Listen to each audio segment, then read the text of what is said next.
Should you play Genshin Impact in 2024? Well, I'll be happy to tell you and explain a little bit more about Genshin Impact and everything in this guide.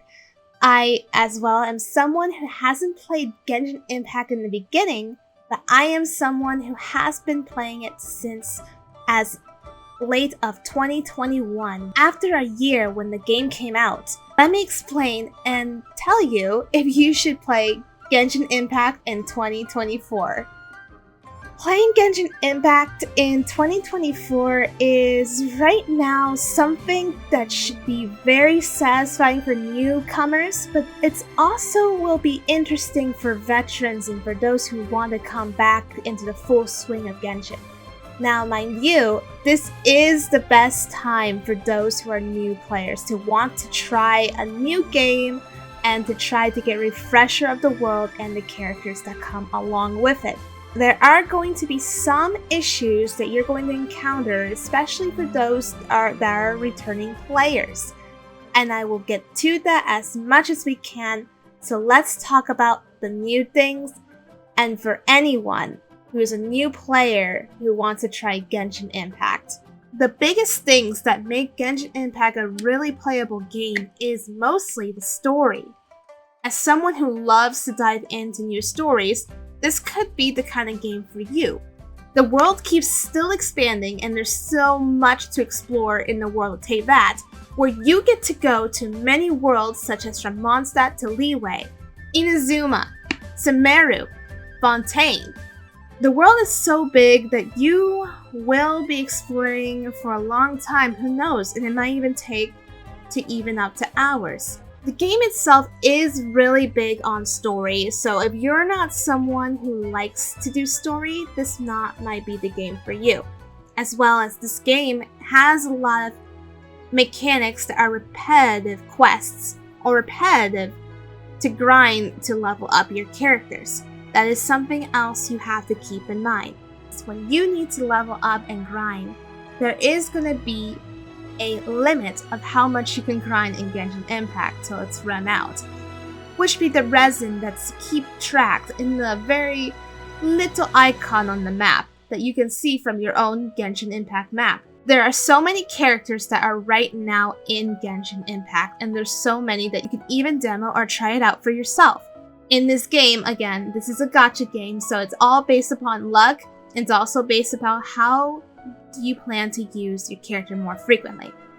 For new players, keep in mind that there will be some characters in Genshin Impact that might have to be progressed either from map exploration to get to the certain boss from the game, or you might have to play along and find the ways you can level up fast enough in order to level up those characters in the future. This is one of the tedious things that a new player of Genshin has to go through, especially if you have not unlocked a certain world that is actually recommended for the character to level up. The next thing I'll talk about the experience of the game. Again, this is a lot of story of Genshin Impact. It's like one filled book that you have to have every story to every task, to a world quest, and then to a lot of story quests. There is also another way to put out character story quests, which is one of the best parts of the experience in enjoying the game of Genshin Impact. The character quests will let you learn more about the characters, their backstory, and get to know and understand them as the character that they are, especially if you do end up getting them or getting them from the gacha. The stories themselves really have been quite the most satisfying part, learning more about where they're from, what's their role and what they play in, and as well as why makes these characters really special. New players, you are able to collect more rewards easier than those who come back to play. However, you will be able to understand that there are so much more things to do and new things to figure out when you're playing the game. TCG is one of the permanent mini-games that Genshin Impact was able to offer and is really rewarding if this is kind of like a type of game you're into. I know there's a lot of drawbacks of certain people who really skip this minigame as it's just a regular card game and nothing more. I, on the other hand, love the TCG gimmick, the permanent minigame for Genshin Impact. It's been something very rewarding to have, and it's something to satisfy your gameplay in order to need a break from the world exploring or domain grind. Once you lock the Sarah Teapot, this is one of the experiences you can be able to decorate your own home, as well as putting your favorite characters in that home.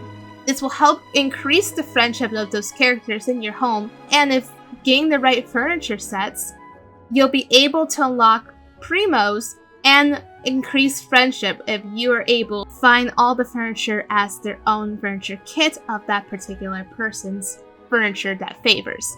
Returning players, one of the new worlds that has been unlocked is Fontaine. Fontaine is now one of the most interesting stories throughout the Genshin Impact lore and Teyvat.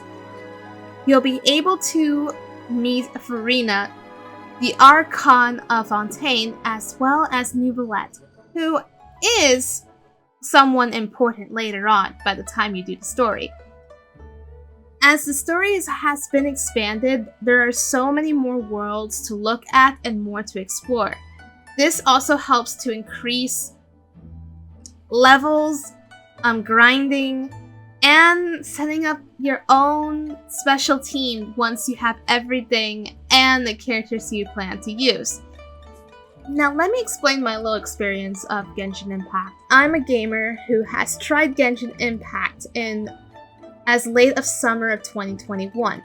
I did not really join during the beginning of this game, and I know there are probably better people who had their fair share of experience of the game till now, as since the game has been much bigger than it usually was before, there's more things to do, there's always more quests to do, and you'll keep yourself entertained compared to those who have to wait on certain quests at the very beginning of the game when this game came out. There's new worlds, and there is so many worlds that you will be able to meet, and the story along the way that you progress. There is many drawbacks though, as again, the resin meter is not quite the ones that have been updated or fixed. 160 resin is not quite a lot in its own demeanor. As you know, resin is used for domain grinding, artifact grinding, especially for world bosses. And world bosses take much more resin than domains, which only take 20. Unless you have a lot of condensed resin, that's something you might have to save too. Resin is one of the factors of this game in order to enjoy the experience.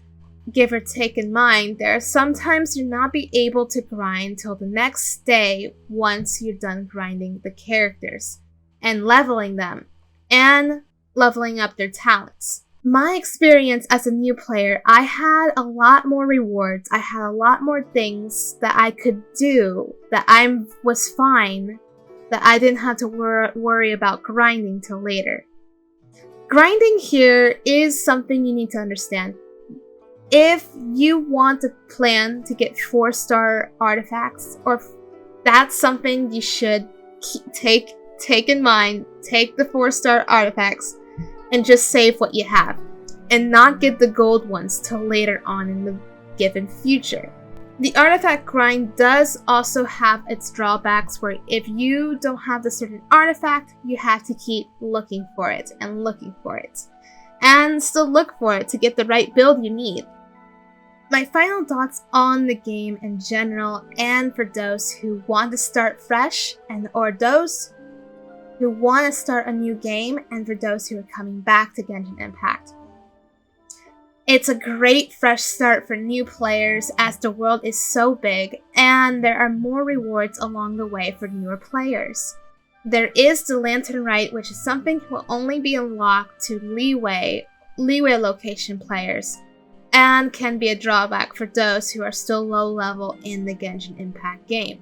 For returning players, one of the new things that people can return to is the story for Fontaine. I gotta say, Farina Archon and Neuvillette is really important characters, and their story lives up to what makes them great in Fontaine. Hands down, Fontaine has been a great story and has been a great experience, so don't want to spoil it. Just for those who are returning, go back to it. It's actually a really good story. Even for those who might not have been there yet, it is still worth it in the long run.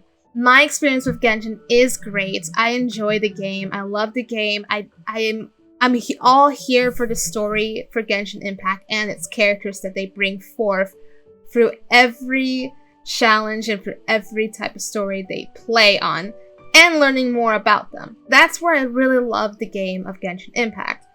But I will keep in mind, gacha games are what makes this a little bit more tricky. So if you play your cards right, you will be able to enjoy the experience of Genshin Impact in no time at all, and understanding that you have to be patient with this game as the grind is slow and not be able to do as much as you would think for a returning player.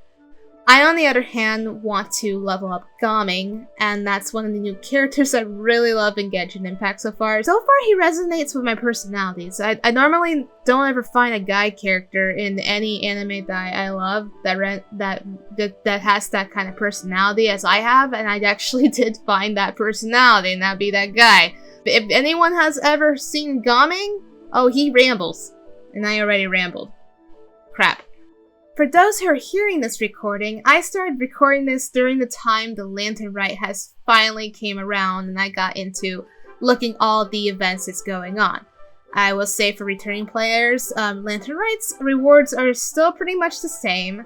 There are still some interesting new things to try, and it's not that bad. Anyways, all of you, hope this helps, and I really do recommend to try out Genshin Impact in 2024. And for returning players, keep in mind, this is Genshin Impact. And the story and the characters are really well lovable and memorable to those who really, really want to catch up on the story. And for those who just here for the grind and not story, well, it's a hit or miss in this situation. Anyways, thank you for listening, and hope this helps, and this is Lightful Wings, be lightful and stay delightful.